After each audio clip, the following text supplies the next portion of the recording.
Happy Sunday, everybody. Today we are looking at the RSD 15s from Broadway Limited.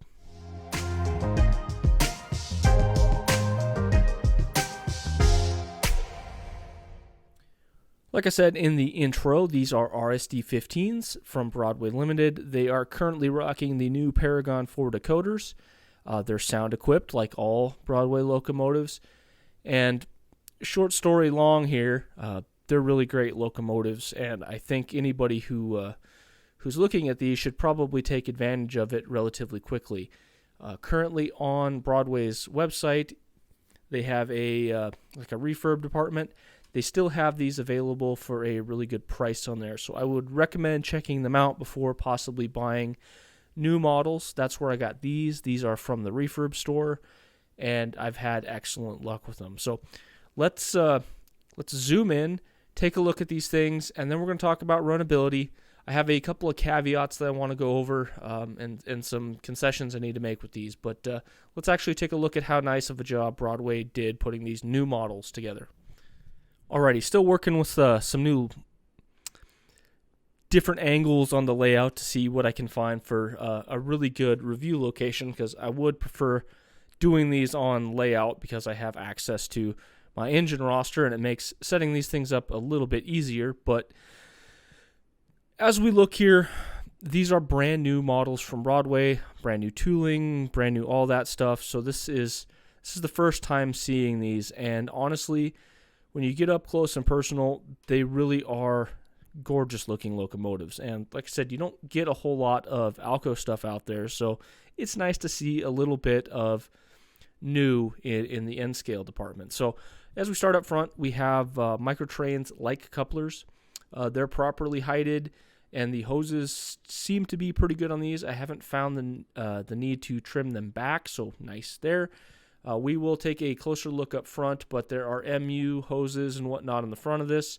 The steps are nice and level on these. Unlike our previous review with the S44AC, the frame on this is nice and straight, so that is a good change.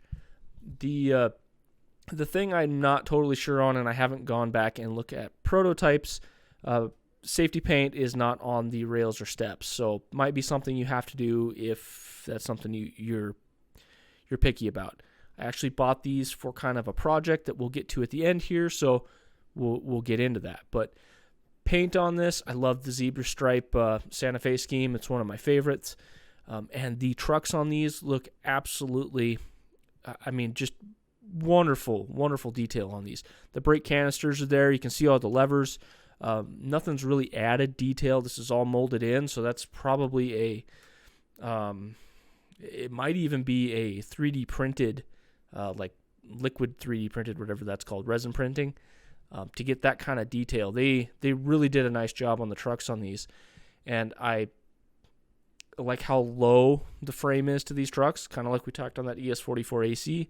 Really nice geometry on these. I like the look. The fuel tanks are nicely put together. The air canisters are there. These are going to weather up nicely should I decide to do so. You have sunshades pre-installed, in-cab detail. If you weren't under studio lighting in the parked position, these do have a cab light that shuts off. This can also be turned on and off. We'll talk about that when we get into the electronics portion. The vents and grills running down the side are nicely put together. The doors are, they're not like molded in, but they kind of stand out from the frame. They're not super thick, but you can definitely tell the details there. That's nice. As we continue down here, you can see the exhaust up there is nice and put together. Horns are a little bent up, but that's just kind of part of modeling an N scale. The exhaust fan up there, you can see the blades in it. Nice little detail.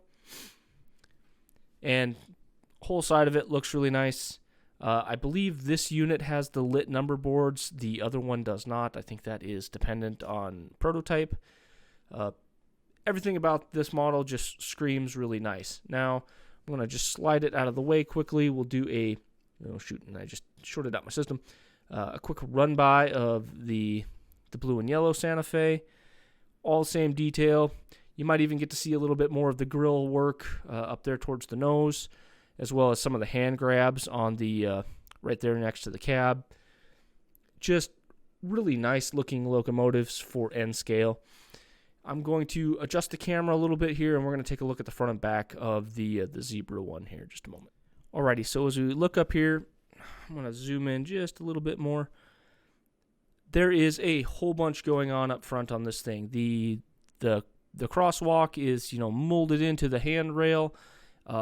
The coupler lock, the lever there is molded in, or it's actually a separately applied detail. Bunch of hoses on the front and rear of these things. They really put together a complicated front end. This is like scale trains-esque levels of detail on the front end of this. You can also see that we got wipers in the glass. That's nice added detail. And there are small things like, notice the step. I'll see if I can point at it just right there. How it is an added detail. Like that just kind of floats there. That is really nice detail for what you're getting with this model. Quickly, I will flip it around here.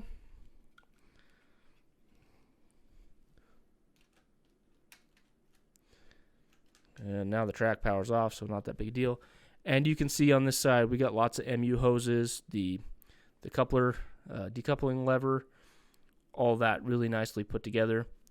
Rear tail lights if you didn't see it in the last there. So really well put together, Broadway. I think you guys did an awesome job with this. So let's get this on the track again and power back on, and we're going to go over some of the electronics and the runnability of this unit.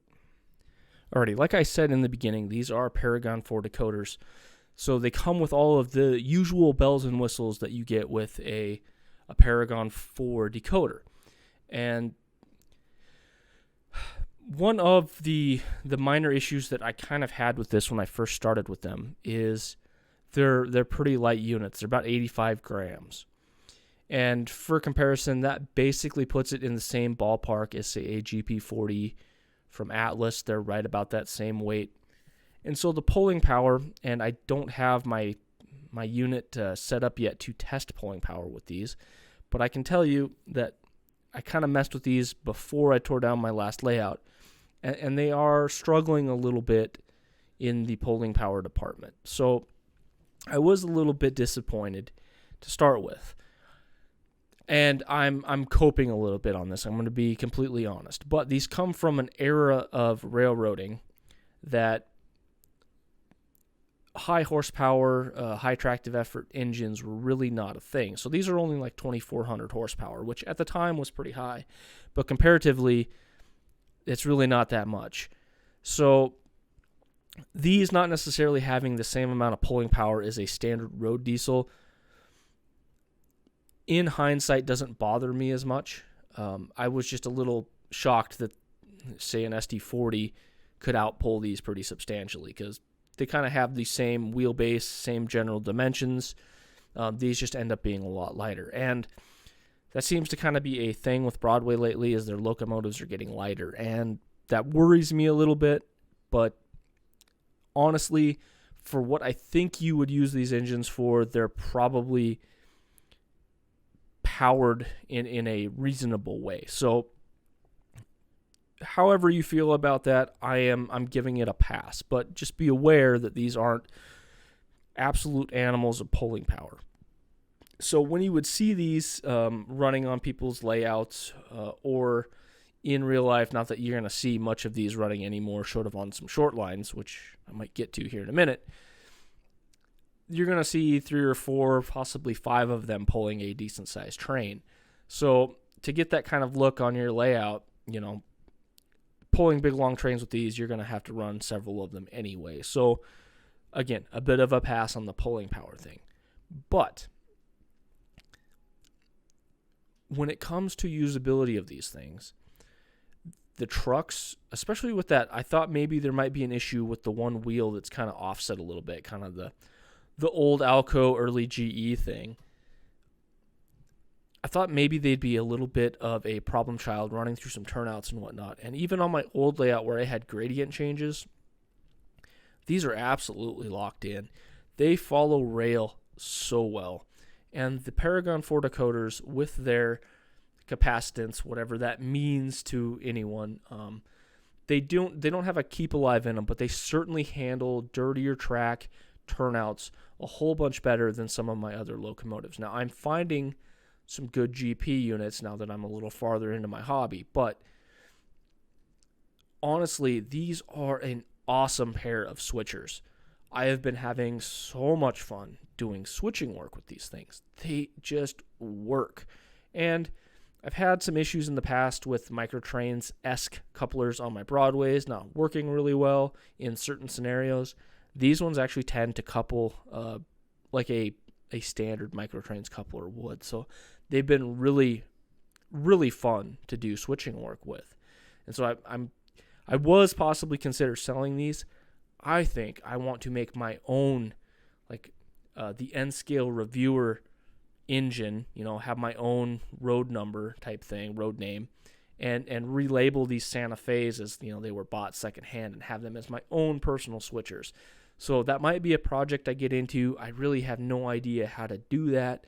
So maybe someone from the community could reach out and help me a little bit. But I think that might be an awesome little project, because after putting almost 100 hours of runtime on these and 20 of those hours just doing some fun switching work, I honestly can't get rid of them. They just have become a part of my layout. And part of that is Broadway really nailed the sound on these locomotives. I mentioned in my last video that some of their sounds aren't necessarily up to the quality of some of the ones you get from Lock Sound. That's something I brought up in my ES44AC review. These Alcos absolutely are up to that par. They sound excellent. So let's go ahead and get the track power back on. Alright, I got the engine sitting here. I had to disconnect my microphone, so hopefully this comes in. But we're going to run through the sounds really quick, like.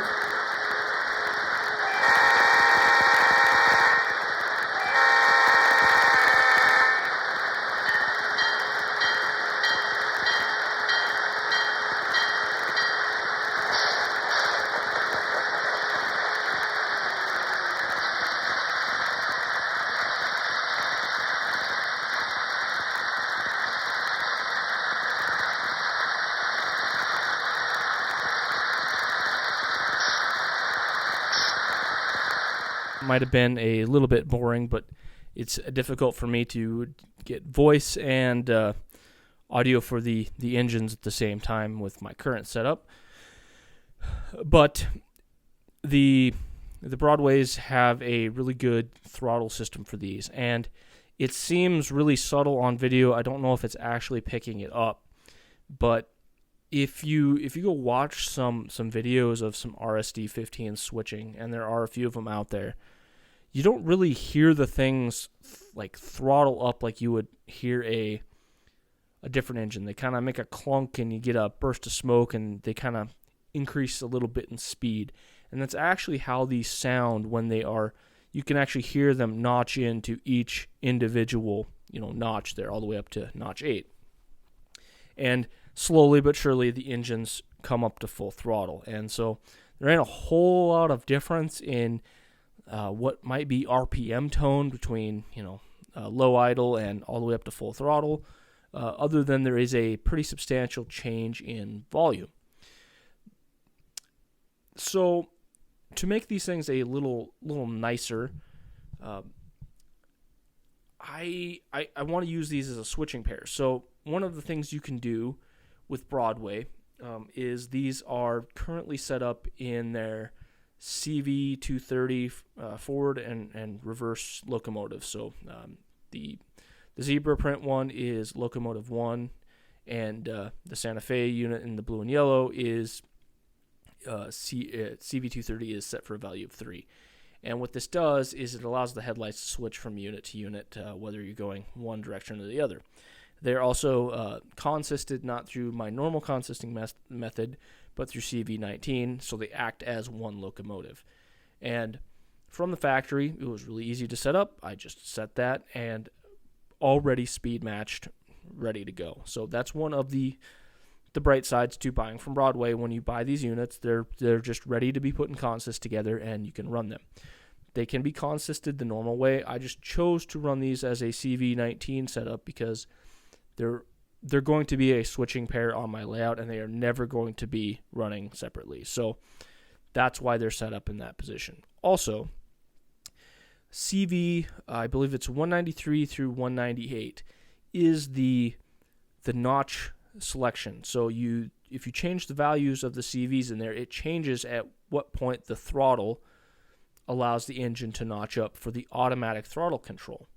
This is a really cool feature. It works with the load control because these have kind of a funny mechanism in them that allows them to have load-dependent throttle that works flawlessly on these units. But you run into this with sound locomotives because they generally start up at the same time with track power. So you kind of get this synergistic sound where both of the engines are running the exact same sounds at the exact same time. And it can sound a little bit funny. So what I did is I took the lead unit and I adjusted CV 193 through 198 to adjust those throttle step points down just like 5 CVs from one another. I think my notch 2, 3, and 4 all went down a total value of 10 each, and then everything above that was 5 each. And what that does in practice is as you're switching, it makes it so the engines throttle up at slightly different rates. You get a really realistic sound, in my opinion, and hopefully I captured that on the pre-review run. If you didn't watch that, check it out. I did a bunch of switching with these, and it really makes these believable N-scale units. And so Broadway, excellent job with the sound on these things. I really like what you've done. Also, something to note, these have the same feature that all the other Broadways have that I love, and that is the ability to access the horn and the bell with the prime mover silenced. Also, the silencing button instantly silences.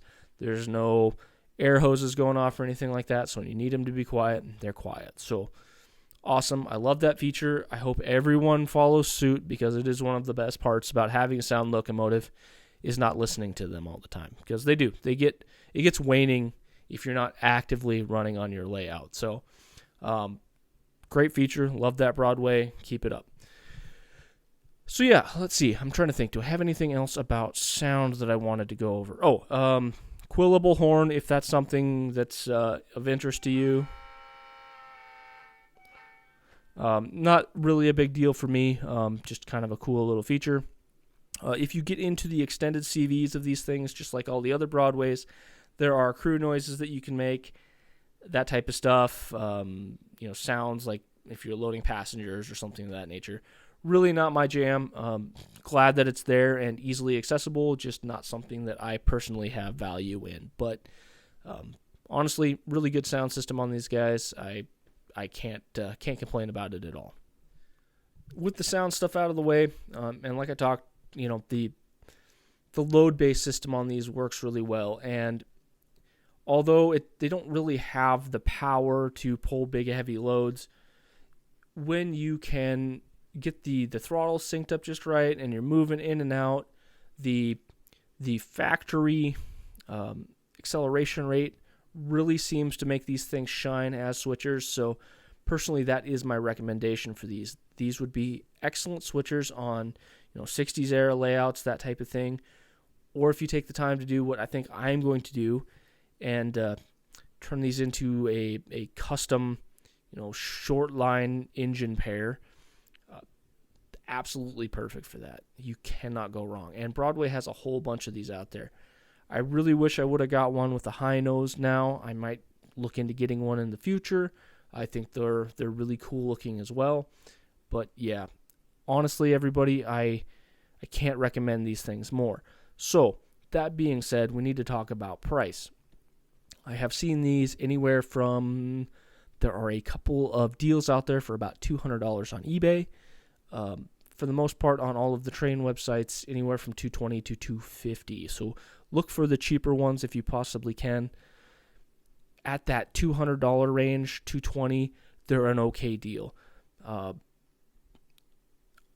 Personally, I wish they got the price down a little bit lower, but I do understand that these are brand new molds, brand new designed engines, so there's a lot of R&D going into these things, so it does ask a little higher premium. So personally, I would like to see more of this type of stuff from Broadway, and especially their new steam engines. I would really recommend that people maybe spend a little bit more money to help encourage them to create more models like this, because these are really next level compared to what I've been seeing from the other diesels coming from Broadway. That being said, if you do want to support them directly, there are a bunch of these still on their refurb outlet store for about $180 a piece. And that puts it in the new Lock Sound Atlas GP locomotive range, price-wise, and that's what these are directly competing with when it comes to performance. So honestly, that is an excellent price point, and that's where I got these from, like I said. Please, by all means, support Broadway. They will take care of you. Their service department is excellent. They're very responsive, unlike some other service departments that we maybe will have a chat about in the next few weeks. But honestly, I would really recommend, if you're on the fence about picking one of these up, jump onto their website, get one for a little bit cheaper, and support them directly, and maybe put a note out there that send them an email or something, and I'm going to reach out to them specifically to tell them how much I really like these locomotives, and to please keep up making this kind of stuff, because honestly, there's not a whole lot of these oddball locomotives out there. There's not a whole bunch of Alcos you can buy, especially sound-equipped locomotives that you can get that are Alcos. And so, honestly, thank you to Broadway, and anybody who's on the fence, please go out and get some. You're not going to regret getting these. They are absolutely excellent locomotives. And for all the problems that people bring up about Broadway, these I have not suffered any issue with. So I think they are starting to get their Paragon 4 stuff, these newer releases, locked in on quality, and they are getting some of that Paragon 3 era issues worked out, and they're really coming into their own as a good loco manufacturer. So thanks everybody for stopping by. Have a good rest of your weekend, and I will see you Monday for I think I got a good rail side talk to go through. We might do something a little special there, but I do have episode 2 of my beginner series coming out this Wednesday, and I am going to do on Fridays now, since I am struggling with rolling stock reviews. I'm going to do a review on the cab control system as well as the ECOS the next week before I sell them and I get my TCS system installed. So just a little update there, and I will see you tomorrow for the Railside Chat. Have a good day.